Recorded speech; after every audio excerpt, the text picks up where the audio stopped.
What's up, guys? James Carter TV, continuing my 2016 NFL Draft recaps, and today we're talking about the Tampa Bay Buccaneers, and I think this was a big draft for the Buccaneers. They just fired Lovie Smith. I disagreed with that firing because they never gave Lovie Smith defensive draft picks, and they want to blame him because the defense isn't good. Well, I don't know about that because it's actually pretty good. I think the offense could have put up some more points throughout the season, but okay, I digress. So, big draft.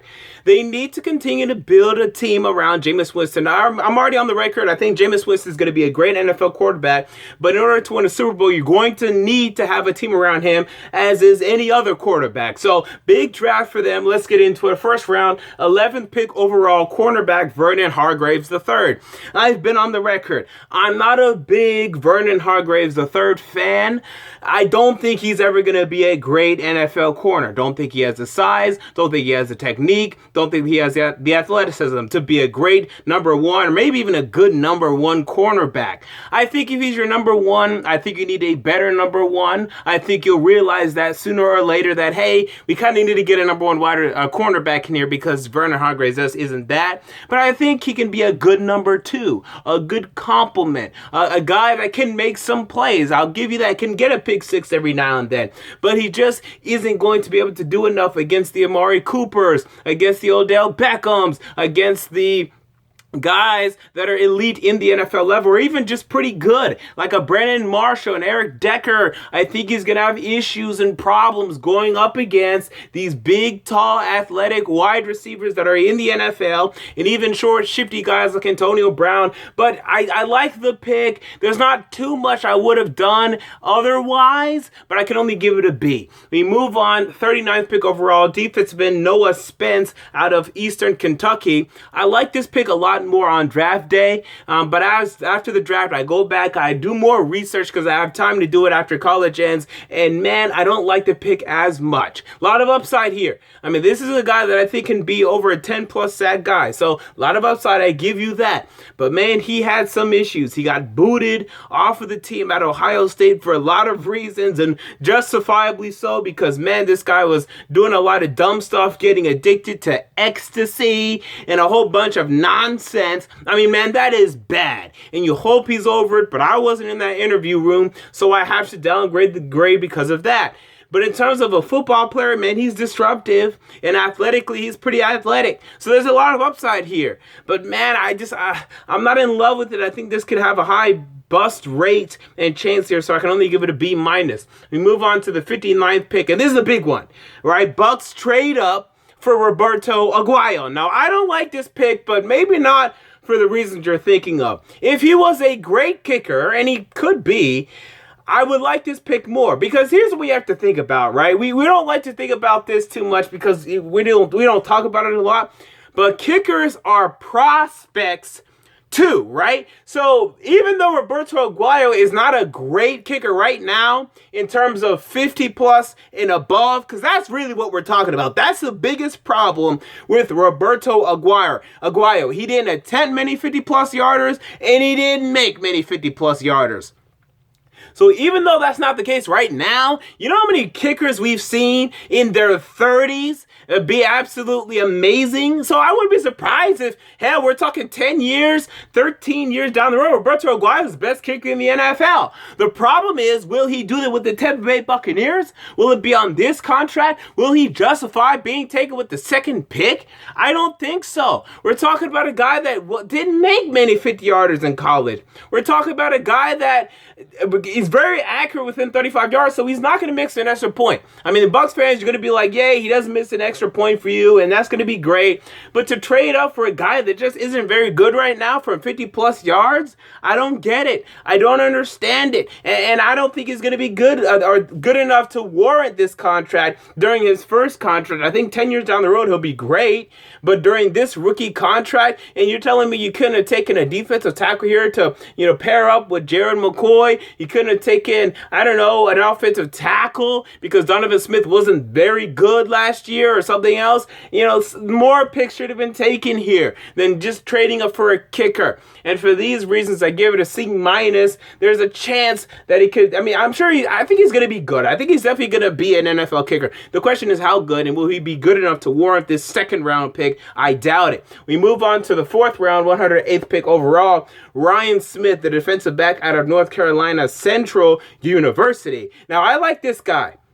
However, I don't like the idea of taking him and Vernon Hargreaves.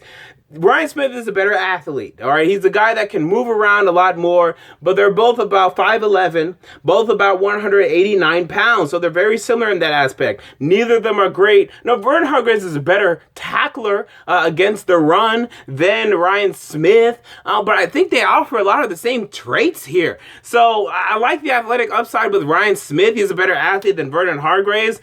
I don't get the double dipping. The need is somewhat there, but you sign Brent Grimes in free agency, I believe. So I'm not completely on board here. I think you should have gone with something different, gotten a tall corner if you were going to double dip at corner. So I can only give it a B+, but I like the upside with Ryan Smith. We move on to the fifth round, 148th pick overall. Caleb Benenoch out of UCLA. Another athletic guy, 6'5", 305 pounds. I like his length. Questions with him. Doesn't have great strength, but he has some position versatility to him, and he didn't play too much at UCLA, but when he did play, I was impressed, and I'm really impressed to see and intrigued to see how we'll do in the future. I give this pick a B. We move on to the sixth round, 183rd pick overall, outside linebacker Devante Bond out of Oklahoma, another athlete. The Bucs have been going for athletes this draft. They get another one here. This guy, I think, offers a lot of upside. He didn't play much at Oklahoma.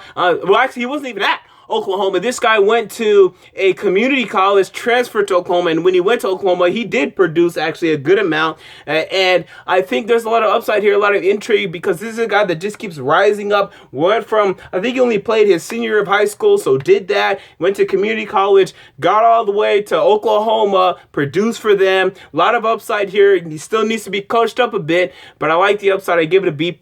And the last pick, and actually my favorite pick of this Tampa Bay Bucs draft, Dan Vitale. Not Vitale, Vitale out of Northwestern. I love the pick. And yes, there's a fullback in the sixth round, but this is a great fullback. I think this guy's going to be a versatile guy, an H-back, super back. They call him a super back at Northwestern, a guy that you can move around, sneak out in play action plays. Jameis Winston had a fullback at Florida State. I can't remember his name, but he had a big old 41 on his back. He had this big old neck guard, and he made some plays with him. I think you're going to see that and more with Dan Vitale. He produced a good amount at Northwestern. He offers a lot of special teams value. He's a great pass catcher for a fullback. He's a pretty good athlete, put up good numbers at the combine.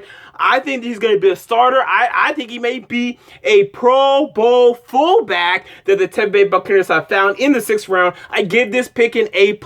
So when you look at the Tampa Bay Buccaneers draft and you put in all these grades into my GPA calculator, it came out to a 2.87 out of 9, which is in between a B- and a B.